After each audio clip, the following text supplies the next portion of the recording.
Si vous êtes un disciple de Jésus, nous savons que les gens nous observent constamment pour voir si notre marche avec Jésus est quelque chose que nous pratiquons seulement le week-end ou si c'est vraiment une façon de vivre du lundi au vendredi.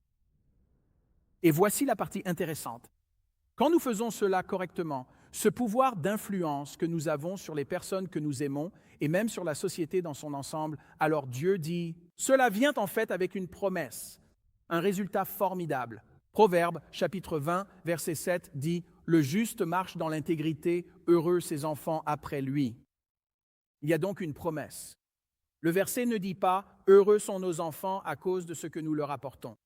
Je veux dire, la chose typique qu'un père devrait faire, c'est de subvenir aux besoins de ses enfants et de les protéger.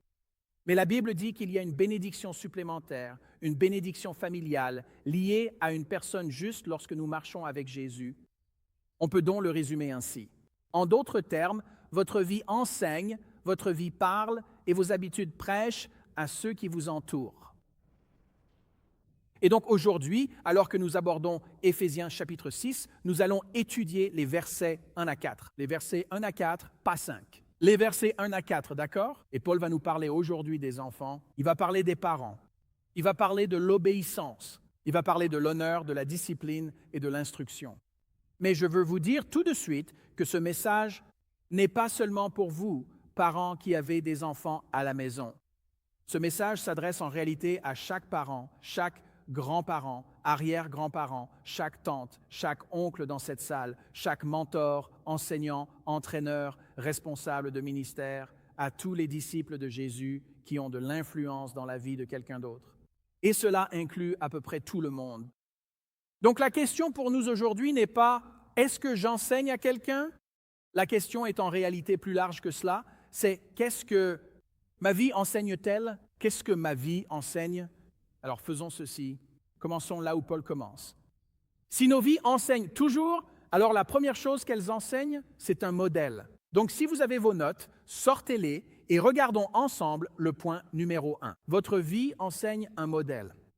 Paul commence donc cette petite section d'Éphésiens chapitre 6 en disant « Enfants, obéissez à vos parents dans le Seigneur ». C'est le modèle. Enfants, obéissez à vos parents dans le Seigneur, car c'est quoi? C'est juste. Ce mot « obéir » au verset 1 porte l'idée d'écouter avec un cœur prêt à répondre. Donc, encore une fois, dans ce contexte pour les enfants, l'obéissance ne consiste pas seulement à entendre ce que disent maman et papa, ce que dit le parent. Il s'agit en fait de répondre à cette autorité divine dans votre vie par l'action. Mais ne manquez pas ceci. La Bible fait plus que simplement donner un ordre aux enfants. Elle nous montre en réalité que notre foi, notre apprentissage et notre croissance spirituelle s'acquièrent en fait dans le contexte d'une relation. Comment le savons-nous? Eh bien, revenons et regardons cela à nouveau. Enfants, obéissez à vos parents dans le Seigneur. Voilà le modèle. Quel est le contexte? Enfants et parents. Donc, si vous avez vos notes, entourez les mots enfants et parents et tracez une ligne. Ils sont connectés. La croissance spirituelle de nos enfants est clairement liée à ce lien unique de la relation parent-enfant.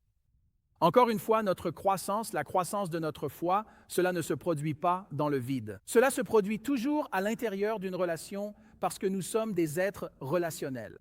Et il est intéressant de noter que nous pouvons élargir ce principe biblique. Toutes nos relations sont façonnées par une forme de modèle. Chaque foyer ici aujourd'hui, vous avez tous un modèle dans votre maison. Chaque famille ici aujourd'hui, vous avez tous une tonalité. Chaque relation que vous avez dans la vie a un rythme qui lui est propre. Donc, que vous en soyez conscient ou non, nous enseignons tous. Comment enseignons-nous? Nous enseignons par la façon dont nous vivons dans le contexte d'une relation. On peut donc le dire de cette manière. Les modèles que nous vivons deviennent souvent les modèles que les autres apprennent, que ce soit nos enfants ou toutes les personnes avec qui nous interagissons dans notre cercle relationnel. Ainsi, la Bible poursuit dans ce passage du Deutéronome chapitre 6, pour dire au peuple d'Israël d'enseigner ces paroles spécifiques à leurs enfants. Et Dieu a dit, « Je veux que vous parliez de ces paroles quand tu es assis à la maison, quand tu marches sur la route, quand tu te couches, quand tu te lèves, et mets-les sur les poteaux de ta porte. » En d'autres termes, en entrant, en sortant. Ta foi n'a jamais été destinée à être un événement d'un jour par semaine. Elle était censée devenir un modèle de vie quotidienne. Tu comprends? C'est ce qu'il nous enseigne ici. Alors, quelle est l'application pour toi et moi? Quels sont les schémas positifs que je transmets à ma famille, dans ma famille aujourd'hui? Quels sont ces schémas positifs que je transmets? Ce sont des choses auxquelles toi et moi pouvons réfléchir cette semaine en parcourant ce message. Et j'espère que nous avons bien ces schémas positifs que nous inculquons à nos enfants.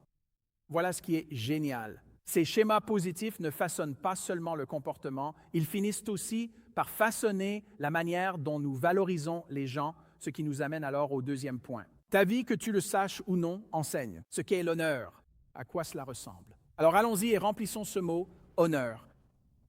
La Bible continue au versets 2 et 3 en disant « Honore ton père et ta mère, afin que tu sois heureux et que tu vives longtemps, que tu puisses, quoi? Vivre longtemps dans le pays. » Certains d'entre vous savent d'où cela vient, n'est-ce pas? C'est l'un des 10 commandements que nous allons examiner. Paul en prend un et il l'insère ici dans cet enseignement relationnel. Ce qui se passe, c'est que la Bible passe maintenant du mot obéissance au mot honneur. Et ces deux choses sont liées, mais elles ne sont pas identiques. Et qu'est-ce que je veux dire par là? L'obéissance est une action, tandis que l'honneur est une attitude. Laissez-moi vous donner un exemple à l'écran. L'obéissance dit « je ferai ce que tu demandes ». L'honneur dit « je vais valoriser qui tu es et c'est pour cela que je vais le faire ». Je vais donc vous ramener à mon enfance. Mon père rentrait et j'avais oublié les poubelles. Il est entré. Todd, sors les poubelles. Je pourrais dire « d'accord, je le fais » ou je pourrais dire « papa, tu as raison, je t'honore ». J'aurais dû le faire quand je t'ai dit que j'allais le faire. Vous voyez la différence? Obéissance et honneur, ces deux choses vont ensemble. Voici donc votre question d'application pour aujourd'hui. Qu'est-ce que ma vie enseigne à propos de ce sujet de l'honneur?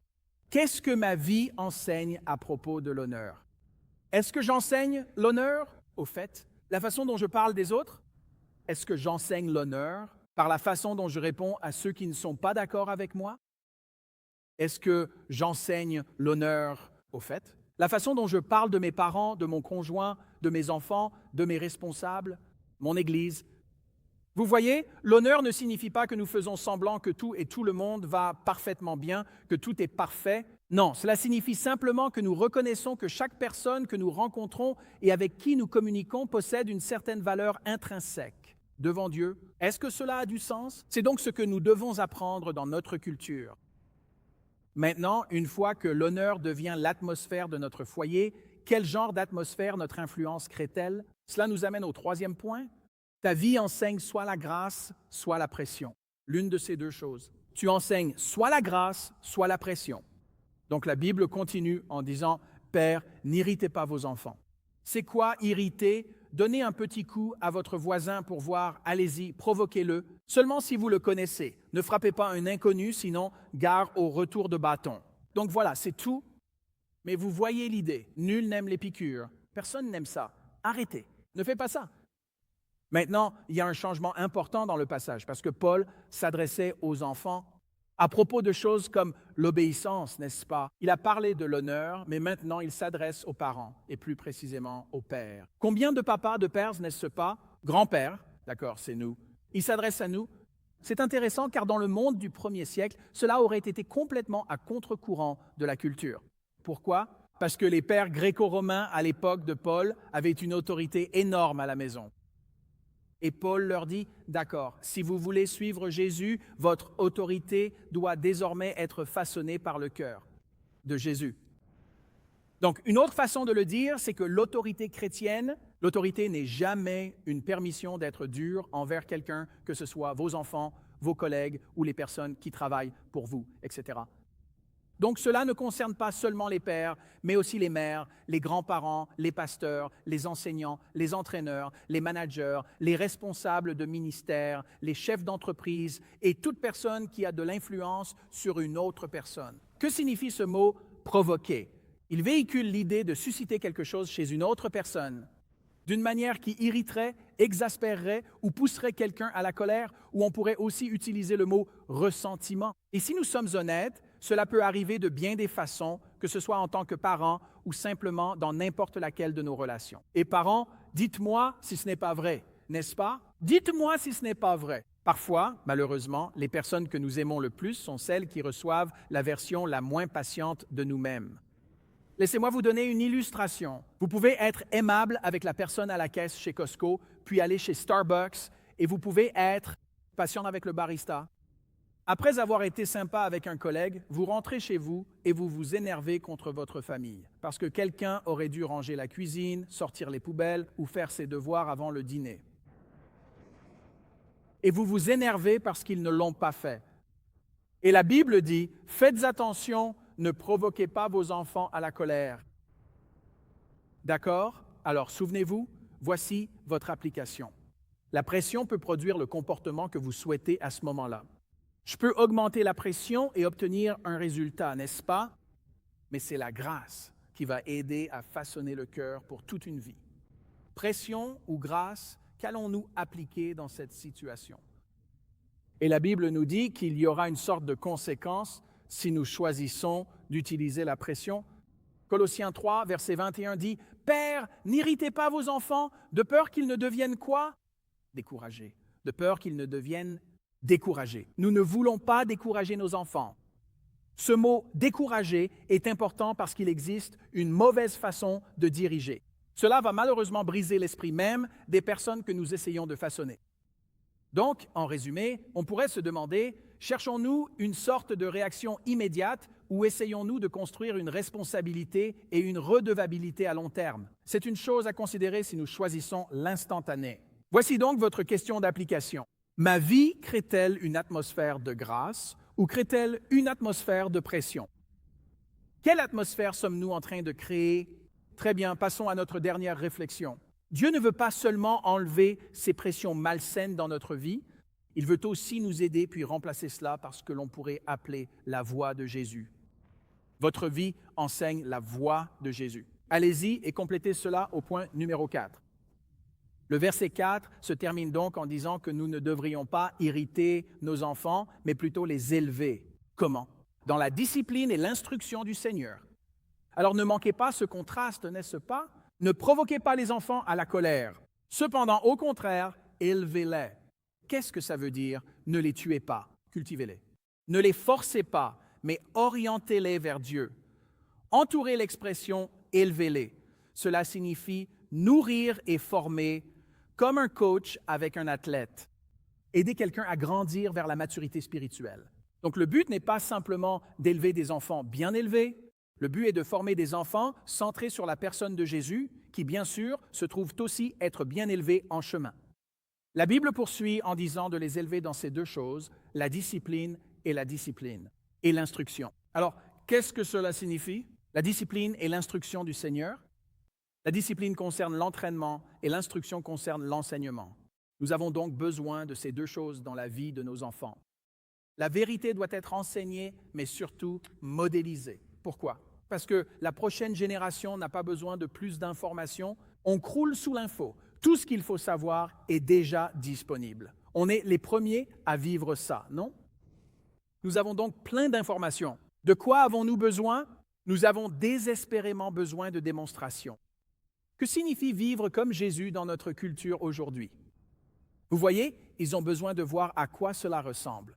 Prier quand la vie semble incertaine, s'excuser quand on a tort, pardonner quand cela vous coûte quelque chose et continuer à suivre Jésus quand la vie ne se déroule pas comme prévu.